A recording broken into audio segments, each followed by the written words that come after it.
Charlie Cox devait initialement interpréter Foggy Nelson dans Daredevil. Pendant ce temps, Vincent D'Onofrio s'imposait un régime spécial Kingpin. Achète-en aujourd'hui et deviens comme moi balèze. Balèze. Balèze. Balèze. Et le pire, c'est que dans la première version écrite du scénario de Daredevil Born Again, Foggy Nelson devait mourir hors caméra dès l'épisode 1. Le mot orge en sumérien se prononce shay. Reste donc bien accroché pour ce qui va suivre et abonne-toi. Au départ, Marvel a failli rendre le casting de Daredevil totalement absurde. Charlie Cox devait être Foggy Nelson. Heureusement, au moment où on l'a appelé pour faire des essais à Los Angeles, Charlie Cox a dit qu'il ne lirait uniquement que le script de Matt Murdock. Et je sais pas vous, mais je vois pas du tout Charlie Cox dans le rôle de Foggy. En parlant de Foggy justement, son interprète, Elden Henson, a vécu l'audition la plus chaotique du siècle. Coincé en Allemagne pour un tournage, il a dû passer son casting par Skype.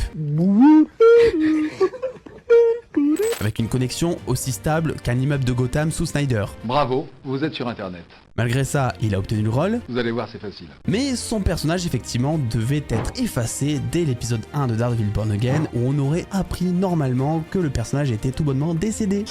Heureusement, après des critiques internes et beaucoup de pression de la part des fans sur les réseaux, ils ont corrigé cette erreur monumentale en réécrivant presque toute l'entièreté de la saison Daredevil Born Again et en retournant sur les plateaux de tournage alors que la saison était quasi prête. Mais le plus gros défi de la série là-dedans, ça reste quand même le caïd. Vincent D'Onofrio ne faisait déjà pas dans la finesse, mais Marvel voulait qu'il paraisse encore plus imposant. Et pour ça, ils ont utilisé plusieurs techniques. Prise de poids réelle, Vincent D'Onofrio a pris 18 kilos pour le rôle. Les caméras sont prêtes à tourner et moi je tiens une forme olympique. Son objectif était tout bonnement de rendre Kingpin totalement massif et sans effets spéciaux, Je suis balèze. juste par sa présence totalement primale. Balèze. Il y a aussi eu beaucoup de trucage de perspective. Marvel a utilisé des angles de caméra spécifiques en plaçant Kingpin plus proche de la caméra et ses interlocuteurs plus loin, créant une illusion de gigantisme. Les décors ont eux aussi par instant été légèrement modifiés pour les rendre plus petits et que le caïd paraisse plus imposant. Vincent D'Onofrio a aussi joué des mouvements qui étaient très lourds, notamment durant les combats. On a l'impression que tu peux éviter absolument tous ces coups, mais que si t'as le malheur de t'en prendre un, tu fais le tour du globe totalement gratuitement. On remercie Kingpin pour ça. Et évidemment, par la suite, on a commencé à lui mettre des vêtements beaucoup plus larges. L'acteur a dit qu'il en avait un petit peu assez de faire le yo-yo au niveau de son poids et que c'était assez dangereux pour la santé. Et vous remarquerez qu'au niveau du visage, il est déjà un petit peu plus mince dans Daredevil Born Again que dans les précédentes saisons. Même si bon, il reste toujours aussi massif. Et l'important, j'ai envie de vous dire, c'est le charisme. Et là, Vincent D'Onofrio, c'est totalement notre homme.